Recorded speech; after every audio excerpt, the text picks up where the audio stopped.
Tower of silence एक ऐसी जगह है जहां पारसी लोग अपने प्रियजनों के मरने के बाद उनके शवों को प्रकृति की गोद में छोड़ देते हैं। ये प्रथा प्राचीन समय से पारसी समुदाय में चली आ रही है। इसे दखमा कहते हैं। पारसी लोग मानते हैं कि मानव शरीर प्रकृति का दिया एक उपहार है, इसलिए मौत के बाद उसे प्रकृति को लौटाना होता है। दुनिया भर में पारसी इसी तरह शवों का अंतिम संस्कार करते हैं और कोलकाता में भी इसे अपनाया जाता है।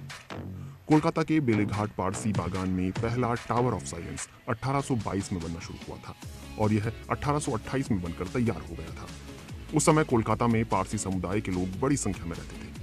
तब वहां के जाने माने कारोबारी नौरोजी सोराबजी उमरीगर ने पहला टावर ऑफ साइलेंस बनवाया था। ऐसा कहा जाता है कि जो कोई भी टावर ऑफ साइलेंस का निर्माण करवाता है या उसके लिए दान देता है, सबसे पहले उसी का शव वहां पहुंचता है। कोलकाता में भी ऐसी घटनाएं हुई हैं। जिस शख्स ने यहाँ टावर ऑफ साइलेंस बनवाया, सबसे पहले उन्हीं का शव यहाँ लाया गया। उनका एक पालतू कुत्ता था जो उनसे बहुत प्यार करता था। उनकी मौत के बाद उस कुत्ते ने खाना पीना भी छोड़ दिया था। 7 दिन बाद उसकी भी मौत हो गई और उसे टावर ऑफ साइलेंस के बाहर दफनाया गया। ईस्ट एशिया का पहला टावर ऑफ साइलेंस कोलकाता में ही बना था, जिसे तब कलकत्ता कहते थे। ऐसा दावा किया जाता है कि रंगून, मलय और यहाँ तक कि सिंगापुर से भी शवों को कोलकाता के टावर ऑफ साइलेंस में लाया जाता था। वहां रखे शवों को कुछ समय बाद गिद्ध खाने लगते थे और धीरे धीरे गर्मी बारिश के बीच वो शव पूरी तरह मिट जाते थे। Tower of silence is not only dependent on vultures, it is tower of silence सिर्फ गिद्ध जैसे पंछियों पर ही निर्भर नहीं रहता। इस तरह के अंतिम संस्कार का प्रमुख उद्देश्य ये होता है कि आप अपने जीवन का आखिरी परोपकारी काम कर सको। सिर्फ गिद्ध और अन्य पंछी ही नहीं, बल्कि सूरज की गर्मी भी इसमें काम आती है।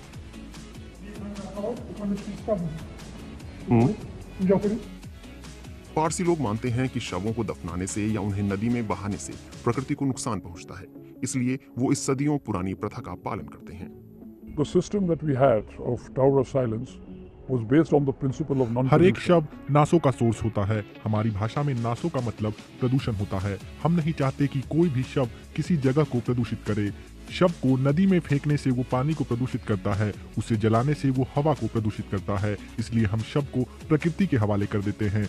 टावर ऑफ साइलेंस को इस तरह से बनाया जाता है कि हम भारी शवों को सबसे ऊपर, महिलाओं या कम वजन वाले शवों को बीच में और बच्चों के शवों को सबसे नीचे रखते हैं। शवों को गिद्ध वगैरह खा लेते हैं, जबकि बची हुई हड्डियां कुएं में गिर जाती हैं। हर साल 2 साल में उन्हें इकट्ठा करके उनका निपटान किया जाता है। And then once in a year or 2 years, all the bones etc. will be collected and disposed of.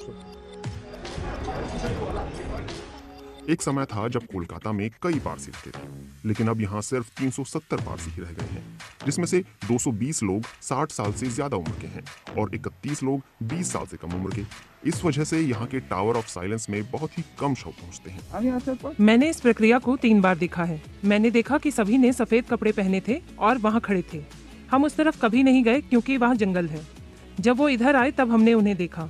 वो शव को लाते समय मंत्र का उच्चारण करते हैं, फिर टावर में चले जाते हैं। प्रक्रिया के दौरान सभी लोग एक साथ चिल्लाते हैं। लेकिन अब वक्त बदल रहा है। गिद्ध भी लगभग विलुप्त होने की कगार पर है। इसके साथ ही टावर ऑफ साइलेंस के आसपास लोगों की आबादी बढ़ रही है।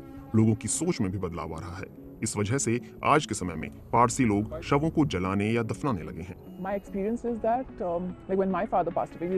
जब मेरे पिता का निधन हुआ तो हम उनके शव को टावर ऑफ साइलेंस नहीं ले जा सके, क्योंकि आज के समय में ऐसा करना प्रैक्टिकल नहीं लगता। वहाँ बमुश्किल कोई गिद्ध है और ऐसे में शव प्राकृतिक रूप से डिकम्पोज नहीं हो पाते। इसलिए हमने पिता के शव को जलाने का फैसला किया। हमने उनकी राख को टावर ऑफ साइलेंस में दफन कर दिया और वहाँ पेड़ उगा दिया। मैं साल में एक बार वहाँ जाती हूँ। हमें टावर ऑफ साइलेंस के बारे में बस उतना ही पता है जितना उसके बारे में लिखा गया है। हम वहाँ नहीं जाते। शायद यह दाह संस्कार करने का सबसे बेहतर तरीका नहीं है। इस पूरी प्रक्रिया को इन्वायरमेंटल फ्रेंडली नहीं कह सकते। वक्त के साथ हमें आगे बढ़ना चाहिए। हमें यह तलाशना चाहिए कि सबसे बेहतर विकल्प क्या है। क्या कोई भी पीढ़ी इसे अपनाएगी? क्या हमें ये सही लगता है? मुझे नहीं लगता कि ये सही है। इसकी एकमात्र वजह ये है कि अब हम शहर में रहते हैं। आप देख सकते हैं कि शरीर के अंग कहीं बिखरे पड़े हैं। क्या आपको लगता है ऐसा करना ठीक है? पारसी लोगों की नई पीढ़ी अब इस प्रथा से दूर होती जा रही है, लेकिन पारसी पुजारी अभी भी इस प्रथा में विश्वास रखते हैं। Individual as a person can decide anything. अगर आप इस धर्म पर विश्वास नहीं रखते तो आप कोई भी फैसला ले सकते हैं।